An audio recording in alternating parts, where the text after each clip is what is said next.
il y a aussi la musique et le rock qui investissent énormément le livre. Est-ce que vous-même vous êtes amateur, notamment de ce musicien que je ne connaissais pas, que j'ai découvert, Robert Wyatt. Oui. Robert Wyatt. Quelle est l'importance pour vous du rock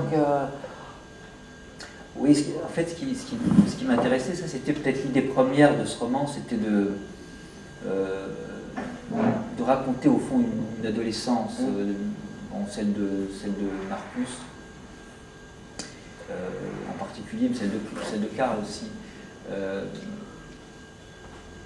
Même si au fond cette adolescence, nous la découvrirons essentiellement à la fin du roman, dans ce chapitre qui se déroule à Barcelone. Oui.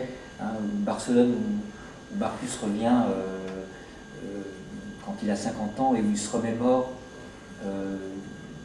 le moment où il y était quand il avait 18 ans pour une aventure musicale finalement qui n'a pas eu lieu. Ce qui m'intéressait effectivement, c'était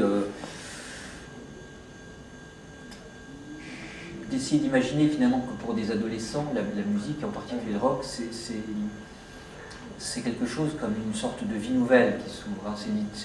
C'est souvent dans une expérience comme celle-ci que aussi se marque le passage de l'adolescence à l'âge adulte, parce qu'il y a quelque chose ici qui peut donner l'impression, alors parfois de manière illusoire, mais à ces adolescents qu'ils vont, grâce à cette musique qu'ils font, alors pour les amis, parfois peut-être pour un public un peu plus large, s'ils sont un peu talentueux, que cela va leur permettre de transformer leur vie.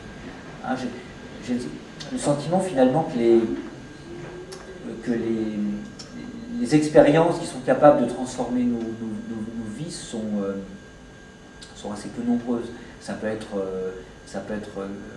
le travail, mais dans une France comme celle que je raconte de la fin des années 2000, où le travail connaît des moments difficiles, il n'est pas sûr qu'il transforme nos vies, en tout cas qu'il les transforme positivement. Ça peut être l'amour, ça peut être bien sûr la politique, même si les Français aujourd'hui n'ont pas toujours le sentiment que la politique soit capable de transformer réellement leur vie. Et ça peut être l'art, et là en l'occurrence pour des adolescents, la musique qu'ils font. Donc alors le rock, parce qu'évidemment c'était évidemment ce qui me paraissait le mieux convenir pour Karl et Marcus. Et il y a d'ailleurs un moment, juste avant que Marcus quitte la maison familiale et d'une certaine manière abandonne son frère, on en parlera peut-être de cet abandon parce que je crois que c'est important, il y a un moment de complicité entre deux. Ils jouent ensemble pendant quelques mois et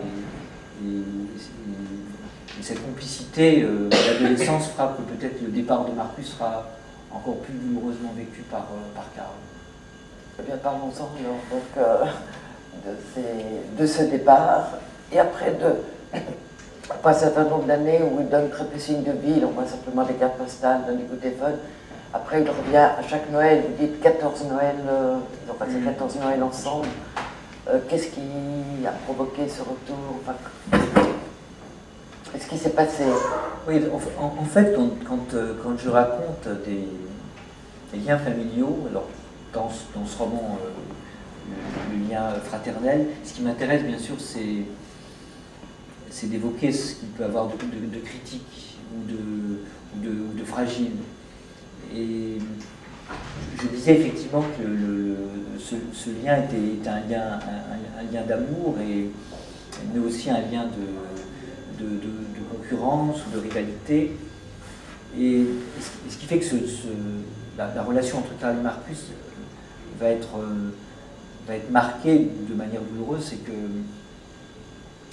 en fait on ne sait jamais qui est son frère, mais on a le sentiment quand même que avoir un frère est aussi ce qui va engager notre vie. Et à 18 ans, au fond, Marcus l'aîné s'en va. Et il s'en va pour ne plus revenir. Et donc il abandonne ses parents, mais peut-être d'abord Karl. Hein. Karl, on peut imaginer qu'il est un fils, ou un enfant, ou un adolescent plus fragile que Marcus. Et cet abandon, alors je ne vais pas évidemment raconter le roman, mais cet abandon, il va d'une certaine manière se répéter. Il va se répéter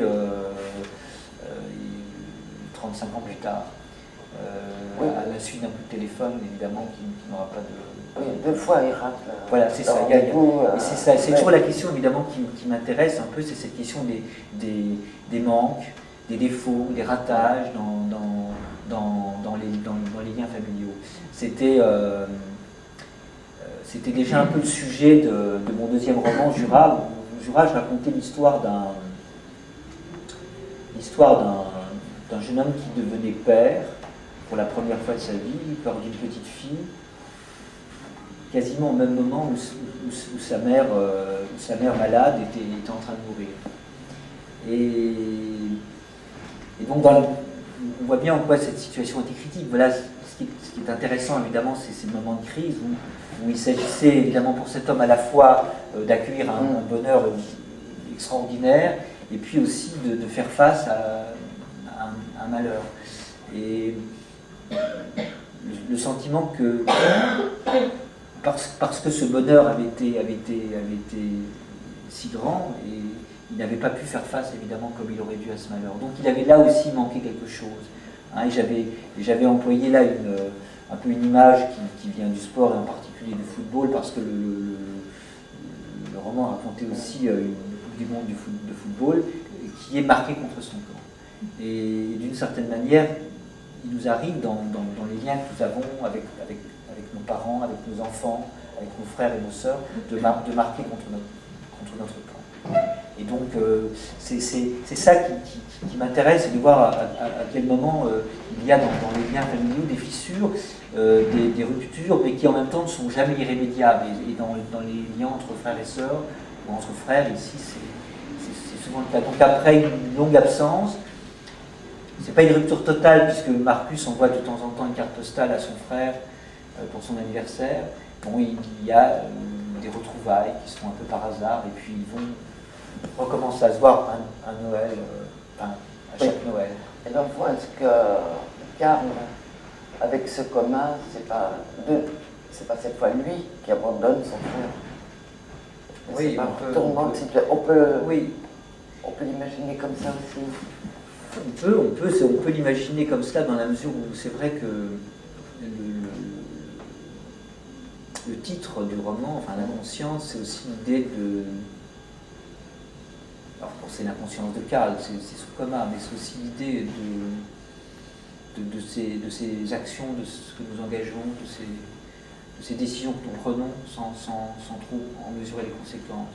Alors évidemment, là, c'est bien sûr contre son gré que Karl se retrouve dans cette situation-là. Mais est-ce que ça ne serait pas son inconscient? Oui. Ça va très loin. Oui, on peut aussi l'entendre ainsi. Si vous voulez, moi j'aime bien, si vous voulez, que le lecteur, et je l'ai vraiment cherché pour ce roman-là, que le lecteur aussi, d'une certaine manière, termine le livre. Que la lecture, ça soit la lecture de chacun, ce soit aussi une vérité posée sur le livre. Hein, il y a une image que prend un écrivain américain qui est Faulkner, qui tire d'un poème écrit par un de ses contemporains. Le titre du poème, c'est 13 façons de regarder un merle. Et donc je n'ai jamais lu ce poème, qui est d'un poète américain qui s'appelle Stevens, Wallace Stevens. Et on peut imaginer qu'il a composé 13 strophes qui sont chacune une façon de voir un merle. Et chacune de ces manières nous montre le merle bien sûr différemment, selon l'angle, le point de vue qu'on a, la sensibilité qu'on a, l'histoire qu'on a finalement, la manière que nous avons de regarder un merle aussi est liée sans doute aussi à notre propre histoire de promeneur, ou de campagnard, ou de citadin. Et Faulkner disait que finalement, en évoquant l'un de ses romans où il y a beaucoup de narrateurs, beaucoup de points de vue différents, il disait mon roman c'est un peu ça, c'est 13 façons de regarder un merle. Et un lecteur qui va lire mon roman, ce sera une 14e façon. Et j'espère que cette façon-là, ce sera la vraie façon, la bonne façon. C'est-à-dire que je pense que chaque lecteur qui lit L'Inconscience peut aussi, comme vous l'avez fait, entendre ou voir le coma de Marcus comme quelque chose de symbolique. Je ne refuse pas du tout cette idée-là. C'est-à-dire que je pense que j'écris des romans aussi qui travaillent un peu comme ça, le symbole. Par exemple, il y a une atmosphère un peu chrétienne dans le roman, puisque la mère est chrétienne et elle imprime cette éducation chrétienne à ses enfants. Et bon, j'ai joué là-dessus dans les titres que j'ai donnés, vous voyez, aux différents chapitres, hein, puisque la chute, bien sûr, Sainte Famille, l'arrivée de... On a bien là un peu des renvois, bon, à la Bible, notamment,